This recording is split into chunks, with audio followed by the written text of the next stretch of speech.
my name is Ryan. I'm from class 4A, SK Pasir Kiningao. Today I would like to talk about a book that I've read, the one I'm holding right now, named Fazbear's Frights Into the Pit, or more specifically, Five Nights at Freddy's Fazbear's Frights Into the Pit. Into the Pit is the first book in the franchise of Fazbear's Frights, I guess, and the first book ever made in the Five Nights at Freddy's franchise. This book was made or written by L.A. Cooper and Scott Cawthon. It was published by Scholastic Inc. in December 26, 2019. This book consists of 3 novella-length tales that will keep up even the bravest players at night. Yeah, that's scary. As I mentioned earlier, it was written by 2 people, L.A. Cooper and Scott Cawthon. Let me tell you about our authors. L.A. Cooper writes fiction for young adults and adults. L.A. lives in Tennessee with her family and many spoiled pets. L.A. is an official writer hired by Scott Cawthon to collaborate the Five Nights at Freddy's franchise. Let's just put this over here. Scott Brandon Cawthon is the creator of Five Nights at Freddy's. He's a game developer and a writer, of course.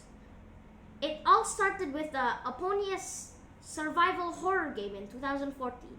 He made 10 games in the main series in 2014 to 2021 to his retirement, and 3 spin-offs in that time. In addition to the 3 games, it would be 13. So what's about this book, Fazbear's Frights Into the Pit? Well, this first story, entitled Into the Pit, is about about a boy named Oswald. Oswald was taken to the library by his dad every single day to spend time on his summer break because their family had no money to spend on his holiday.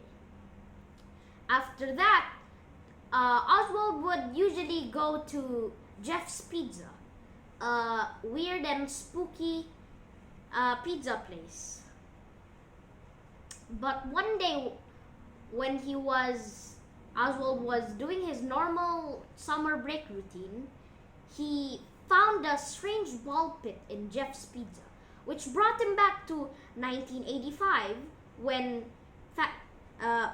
Freddy's Fazbear's Pizzeria was opened. Also, a giant horrifying bunny terrorizes him from that time, called Spring Bonnie, and pulled his dad into the ball pit. Spoopy.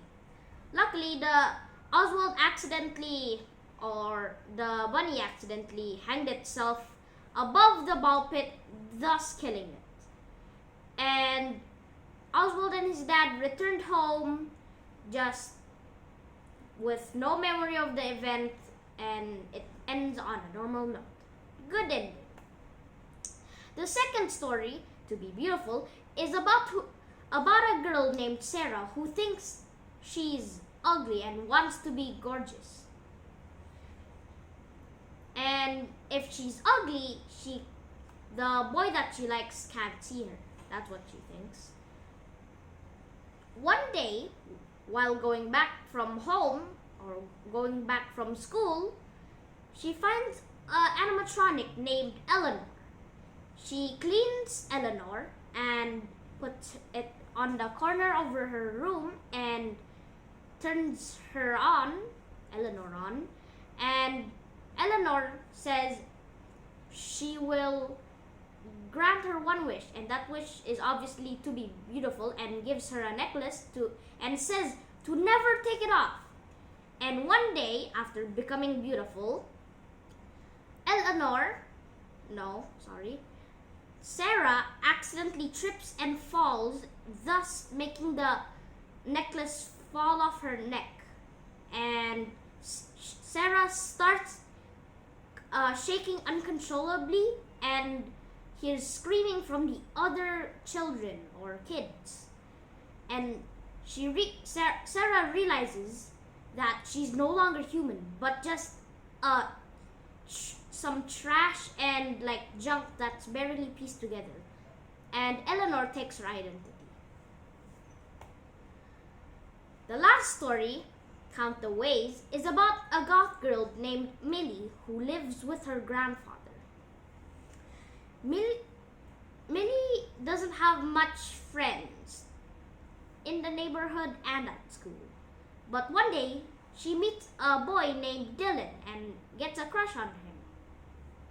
But later on in the day, she finds out that Dylan has a girlfriend and makes her miserable. Later, at her grandfather's Christmas party, she decides to go into the garage and hide in an old Funtime Freddy suit that her grandfather has. Well, turns out the Funtime Freddy suit was not a suit. It's a real animatronic that turns alive and tells her that he's going to kill her, but lets her choose her own fate. This story doesn't really tell you if she dies or not, so yeah, that part's just unclear. So what do I learn from these stories? The theme of these stories are, what do you wish for most? However, it's sometimes their heart's deepest desires sometimes have an unexpected cost. The obvious moral of the story here is, be careful what you wish for. But I think the deeper one is, don't take what you have for granted. Last but not least, have a good day and don't forget to read books because you can only read them once. Bye!